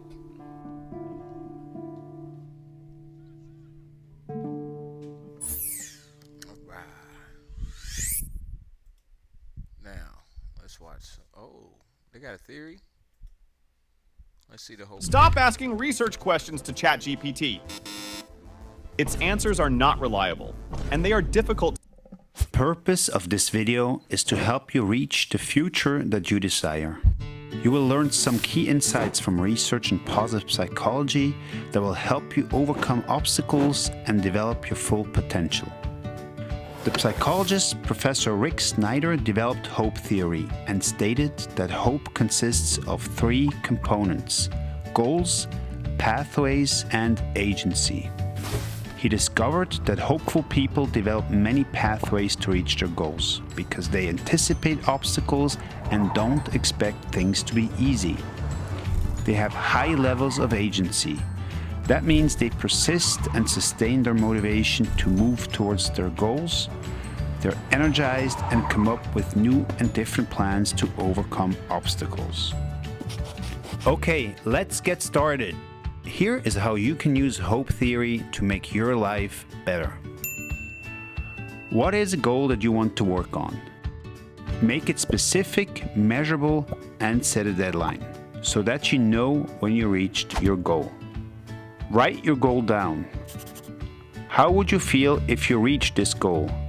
Make sure it's something that you care about. Let's develop a pathway. How will you reach your goal? Write a pathway down. Often pathways consist of different sub-goals. Hopeful people develop a variety of pathways to be more flexible. Can you think of a different pathway? What is your plan B? What is your plan C? What is your plan D? Hopeful people anticipate obstacles, both internal and external. Research by Professor Gabriel Oettingen shows that when people visualize the obstacles and make concrete plans about how to deal with them, they are more likely to reach their goals. This technique is called mental contrasting with implementation intentions. By making concrete plans, we can address our obstacles and gain energy to take action. Sometimes there are ways around obstacles, and sometimes you just need to push through. What are obstacles that may hold you back? Think of ones that are both within you and ones that are external. What is one action you could take to overcome that obstacle? If happens, then I will. Oftentimes, when we are struggling in our goal pursuit, it is a sign that we're doing something new. Research has shown that the brain is similar to a muscle. The more you use it, the smarter you become. So struggling can actually mean that you're learning. However, make sure that you're evaluating the pathway you're taking and consider other ways to reach your goals. If you find yourself losing passion, or it seems like you exhausted all pathways, you may consider looking for alternative goals, and you can use this process again to increase the chances of reaching your next goal. So now that you have identified a goal and multiple pathways to reach it, what is your next step, and when will you take it?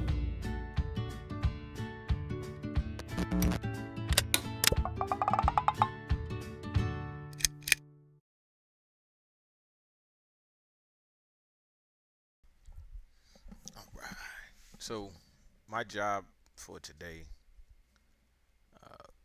as assigned, excuse me, I'm sorry, by me, is not to fill you with so many hopeful feelings that you just don't ever want to leave, or you just walk around being cheerful about everything.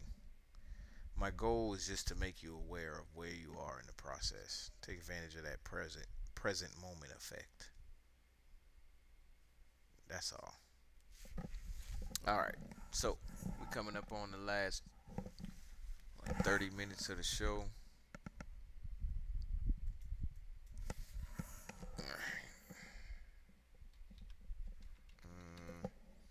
Let's get some more unbelievables, just to keep it interesting.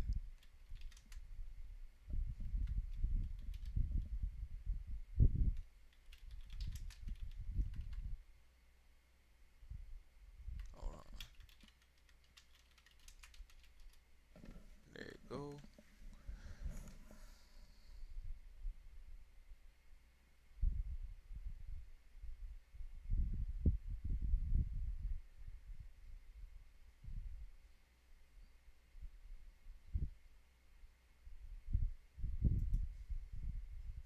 Communication is an essential part of my job. That's why I use Grammarly, an AI partner trusted by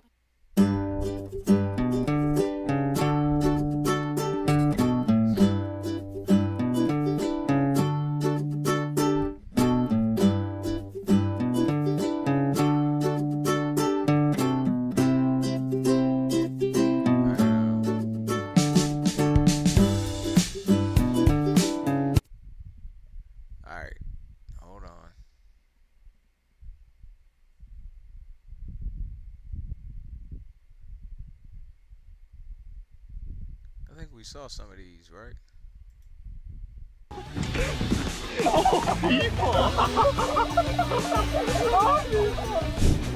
This elevator forgot it had to stop to let someone out, but this lucky woman exited anyway. Goodbye. This guy must have used a year's worth of luck when he evaded the bull by some miracle. Oh my God. Thanks to this woman, we now know the origins of the phrase "to emerge unscathed."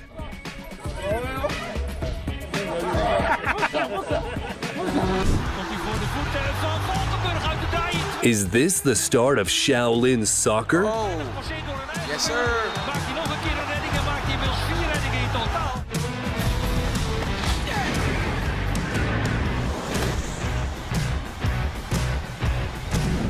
The members of this Arctic expedition did not expect what happened next.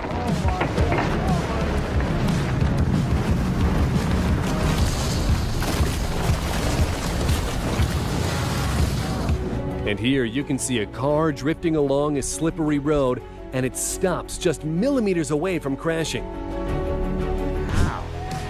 This guy has incredible reflexes. He caught the ball faster than anyone could realize what happened.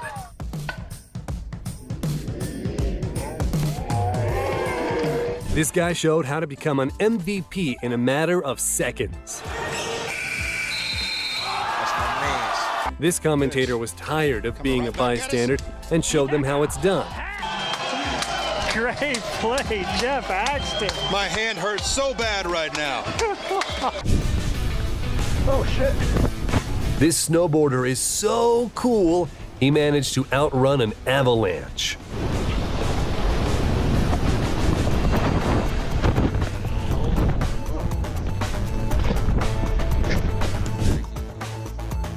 I doubt this driver could repeat the same trick.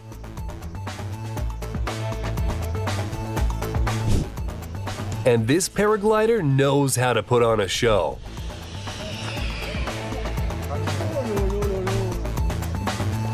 A quick word on how reliable Jeeps are. Stop it! Whoa, whoa, whoa, whoa, whoa! This car definitely did not let the driver down. Yes, sir. This guy has a great self-preservation instinct. That's my guy.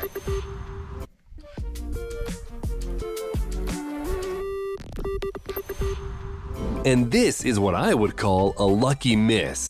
Experience the Parks Promise at Lake Norman Chrysler Dodge Jeep Ram. Incredible service, honest communication, trusted accountability, plus a great selection and a better buying experience. Shop Ram.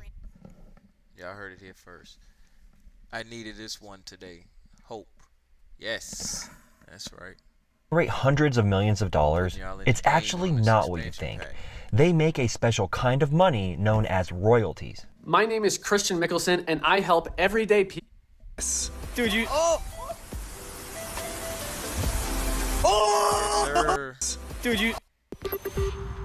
And this is what I would call a lucky miss. Dude, you. Oh! Oh!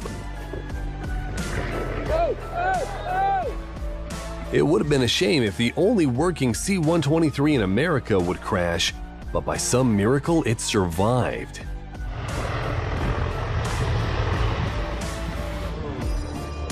That's why we have a lot of safety here with the. And this snowboarder just spent a year's worth of luck. Oh my God!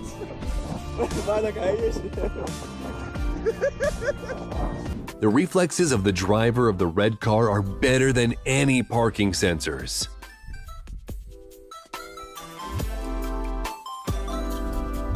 That's crazy. It looks like even this guy is surprised that he's so good at Jenga.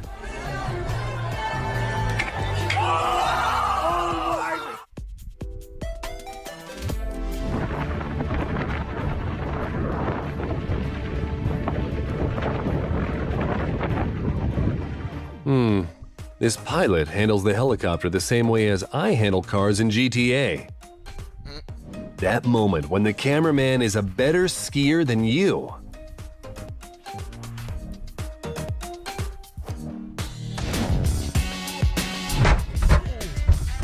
This driver got lucky twice. Not only did he survive, he managed to capture this footage. This guy failed his trick, but who cares when the landing is this spectacular?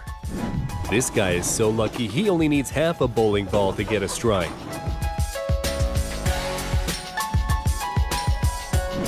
The driver of this truck miraculously saved himself from turning over and masterfully avoided hitting the sign.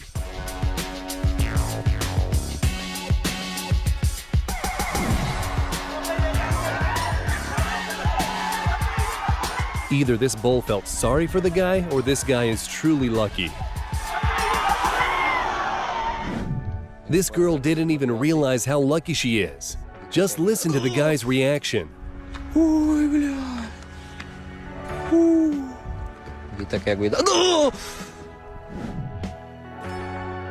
Didn't quite manage the backflip, but what a great play. When you accidentally turn into a poor man's Harry Potter.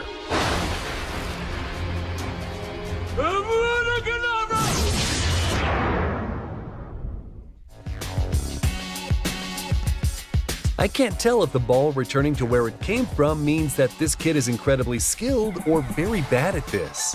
What?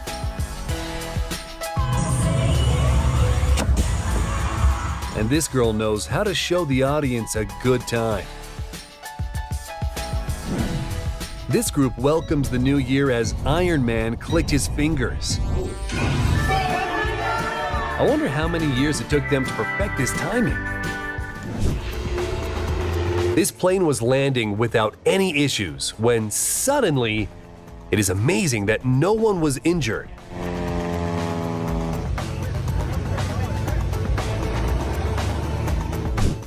This guy's luck is better than his felling skills.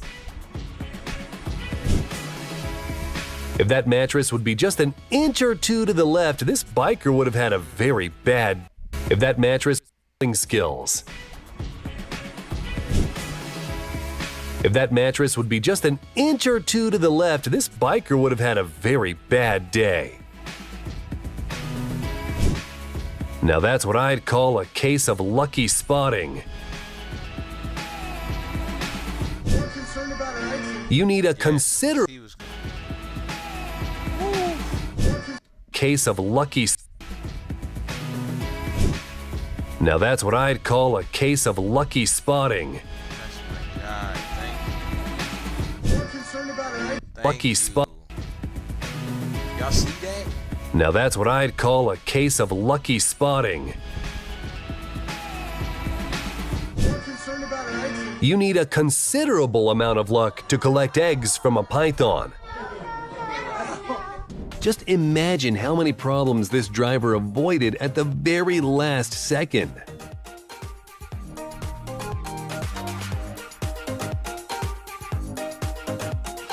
There was a 1 in a million chance to get this shot.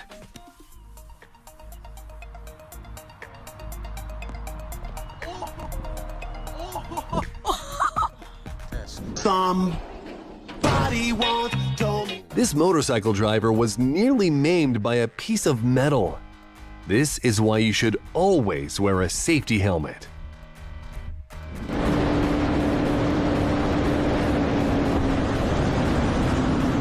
This biker was saved by the high speed, and so was this deer.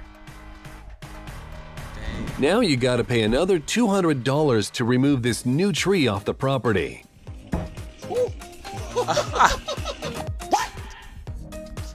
Hey, You gotta pay another $200 to remove this new tree off the property.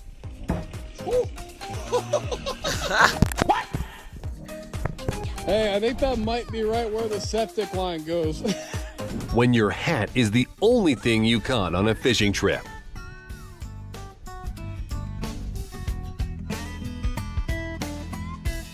I think that the plan for this trick was slightly different, but it came out really nice.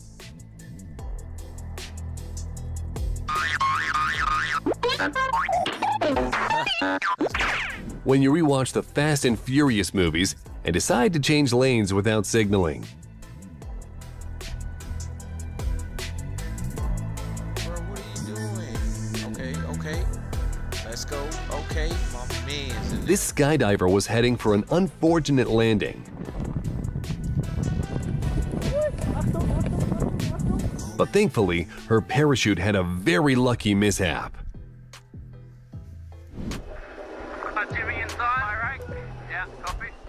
Don't worry, they didn't flee the ship. They simply migrated to the other side to push the vessel to the right. This cyclist definitely had his lucky charm with him at the race.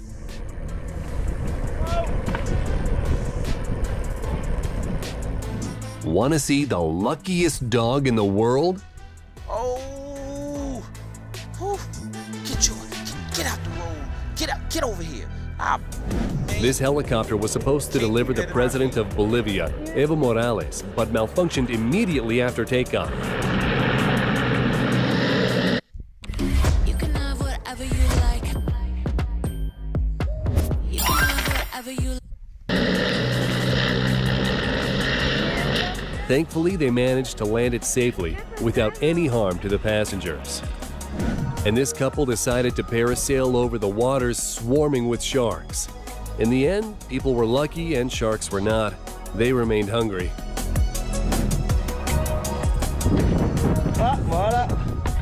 It's a good job the skier decided to check whether he can safely go that way. Otherwise, that descent would not have gone as planned.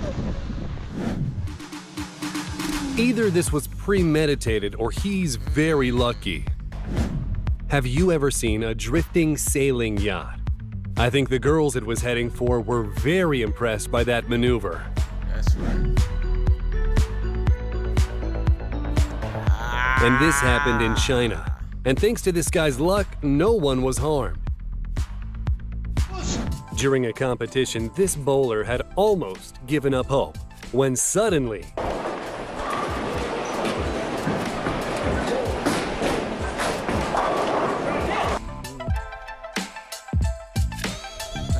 and for some people, a regular strike is too boring.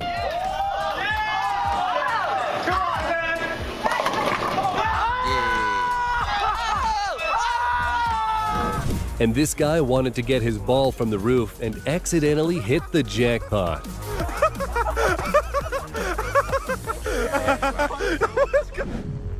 And here, the lightning just missed the car. If only everyone was as lucky as this motorcycle driver. And this kayaker was saved by a flip.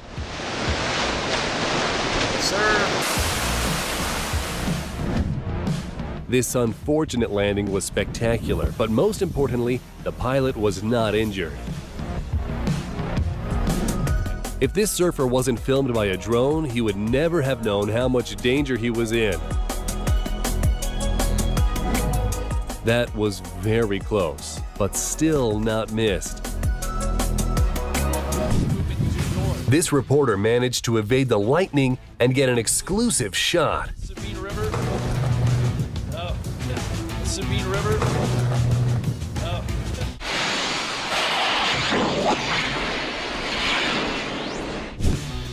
Who could have thought that the bucket would be so relevant? Oh, yes. This driver? Who could have thought that the bucket would be so relevant?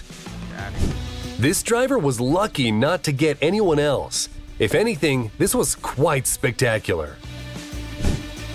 Even this guy didn't expect he could do that. What? Even this guy didn't expect he could do that.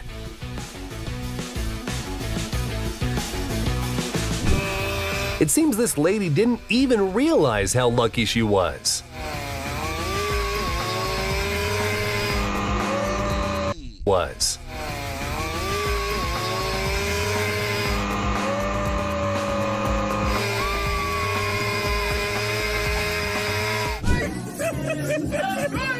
No cakes were harmed while filming this video. While filming this video. No cakes were harmed while filming this video. Not only did this guy avoid falling into a deep hole, he didn't even spill his coffee. And this axe thrower is a real threat. He must have had Viking ancestors. And when you've already accepted that you're about to drop your phone, but suddenly you get lucky to drop your phone,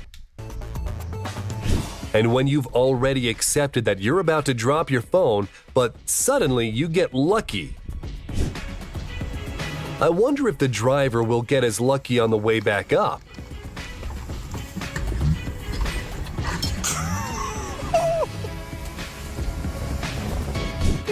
This girl had her first drink after 9 months of being pregnant, and this is the result. It's not too late. First drink after 9 months of being pregnant, and this is the result. It's not too late for this man to kickstart his basketball career. Oh! Heck yeah. That was amazing. Oh! Heck yeah. That was amazing. When you Oh! Heck yeah. his basketball career. Oh! Heck yeah. That was amazing. When you suddenly realize that you're not just a skateboarder, but a gymnast too. That's my girl.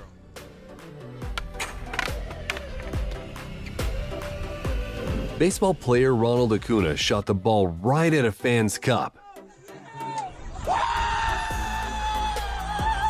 Let's go! Any fan would be happy to have this happen to them. It would have been very awkward to have to explain to an insurance agent how your rear left panel hit another car in the opposite lane.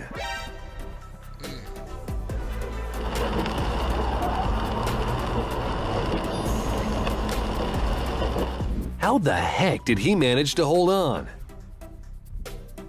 That's my maze. This plane's engine stopped working at the height of 600 feet. But nonetheless, the pilot managed to land it.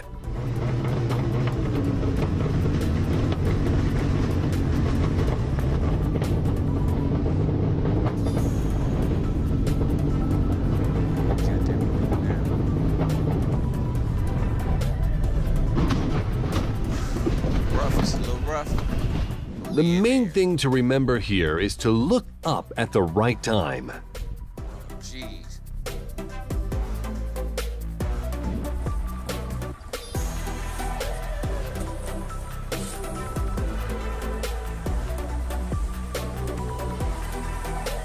Incredible precision.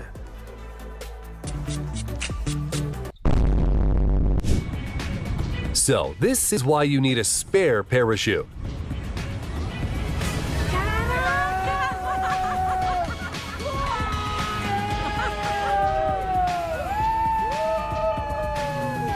This student in Chile was arrested for protesting against the government, but he runs faster than the law enforcement motorcycles.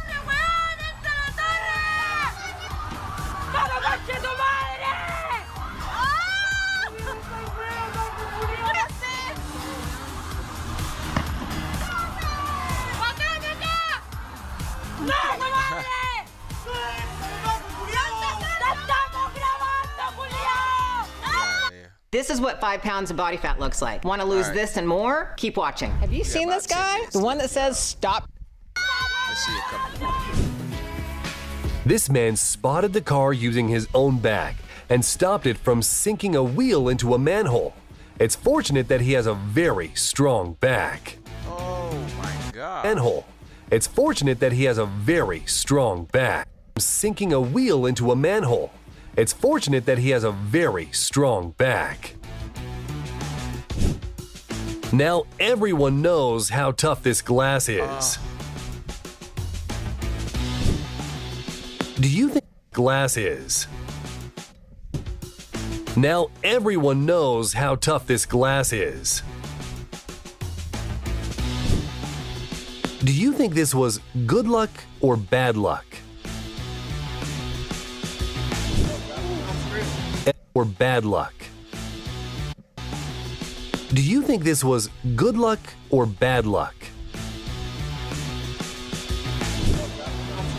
Everyone was waiting for an epic fail, but 3, 2, 1.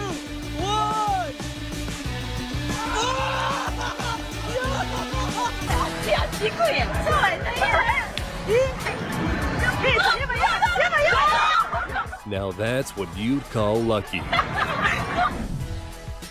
And this girl suddenly discovered her inner gymnast.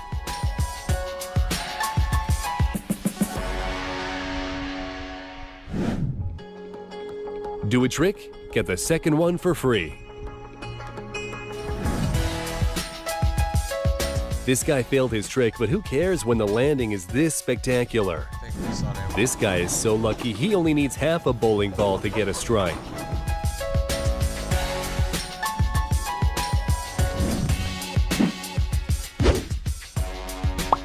Is this some sort of new flip challenge?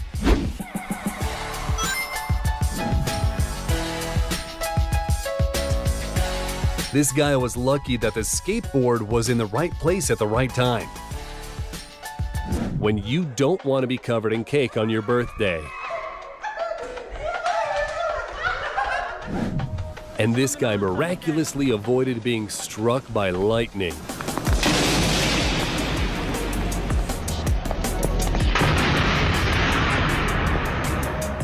To fall into the dirt face first is a great way to save yourself from a plane that's trying to land on you.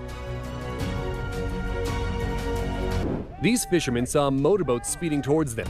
It's worth noting that the motorboat driver was charged with reckless operation of a boat and using a cell phone while driving. We wonder what he was looking at. Oh my gosh.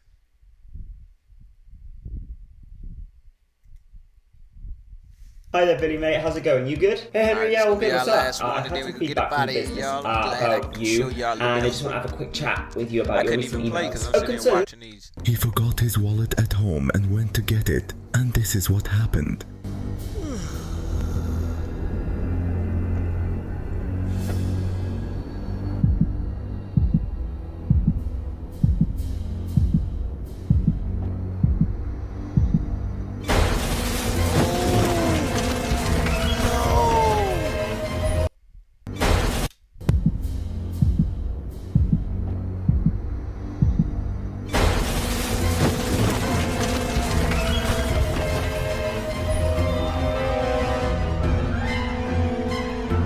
Guys, I am Zorro, and today I'm going to video will brighten your day and put a smile on your face. Alright, let's start.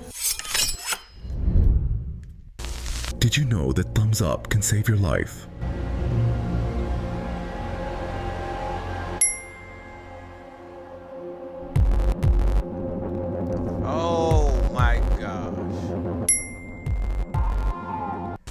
This reporter was doing a story about a dangerous intersection. Then this happened. You see Hoover Street here. Officials say it's one of the most dangerous streets in all of Los Angeles. And now...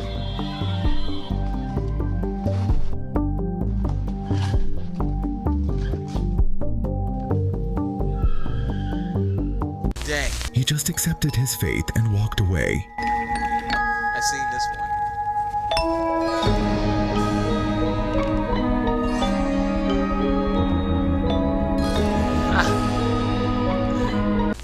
Guess who will win this standoff? I bet you'll be wrong.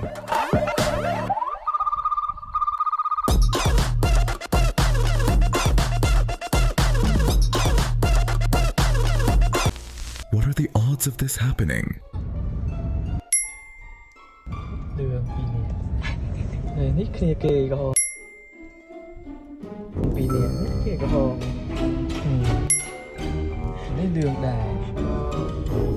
How is this even physically possible?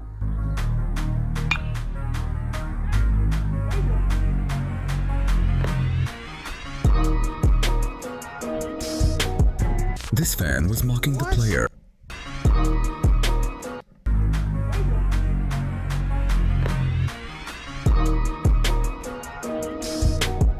This fan was mocking the player after getting hit. Then a few minutes later, this happened. He's so low to the ice to begin with.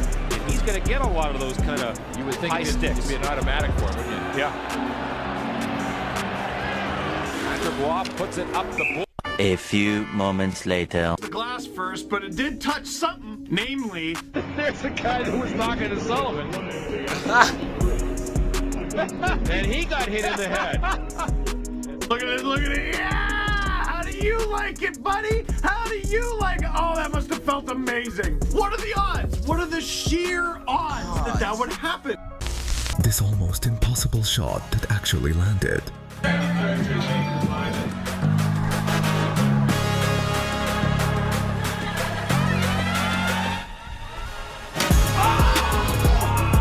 Yes, sir. He threw the cup in the.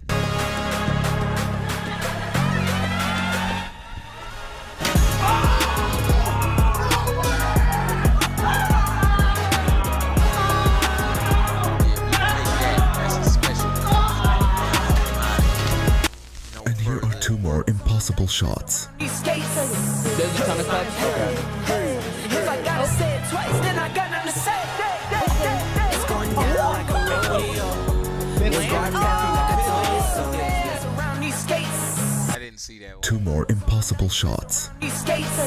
There's a ton of cups? Okay. If I gotta say it twice, then I got nothing to say. It's going down like a rodeo. Around these skates. If I gotta say it twice, then I got nothing to say. It's going down. Imagine if she was a split second late.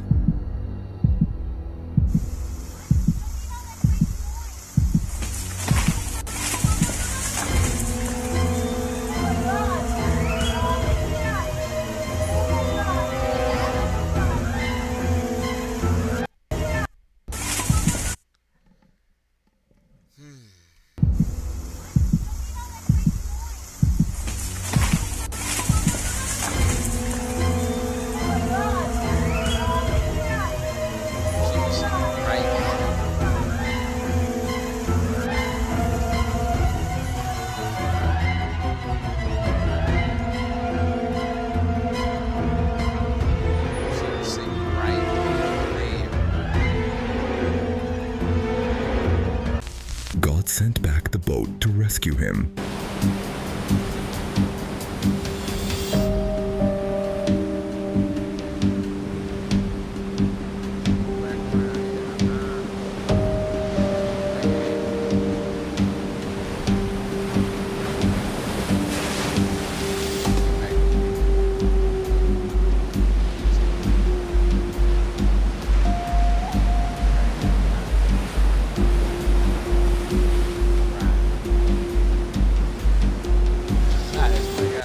The way they fell asleep at the exact same time.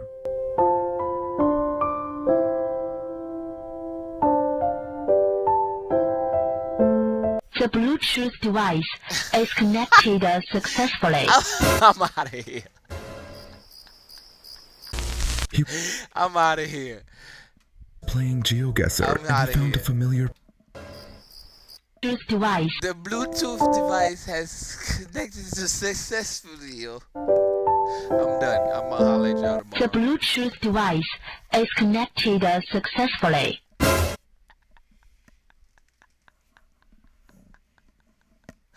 I'm out of here, y'all. Hey, look. This is DGTA TV. I'm your host, Dan F. Man. It's been another great episode of Expansion Pack. I hope y'all found some hope today because it's definitely a fuel source for us to keep going. Without it, excuse me. Without it, we do lose a lot of our effort in anything. So I hope you found some hope today in seeing that it is hope out here in the world. I did. I found some. Alright, y'all. We up out of here. The Bluetooth device has paired very successfully. Peace. See y'all tomorrow. The Bluetooth device is connected successfully. Yeah.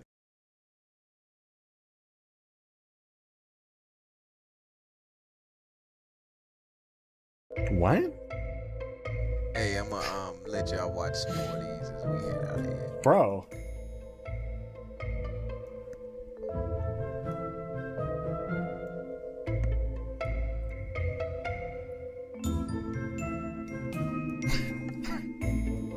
It's me. It's Dominican Sim. Hi. It's so nice to meet you. I don't know what to say. We were so young when we were separated. This tree that just refuses to die.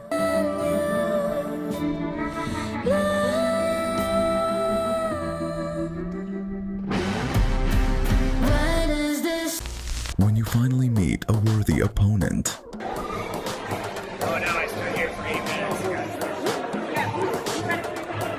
Tim's down here on the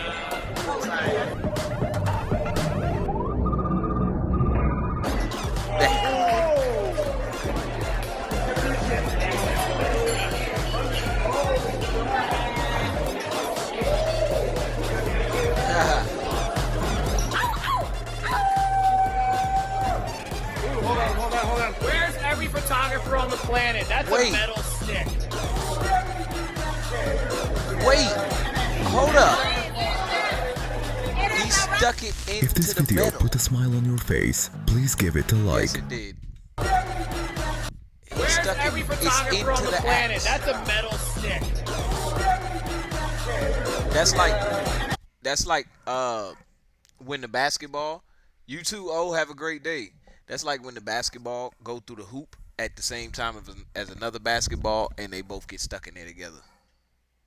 All right, y'all, we out of here for today. I'm gonna holler at y'all later, man. Peace.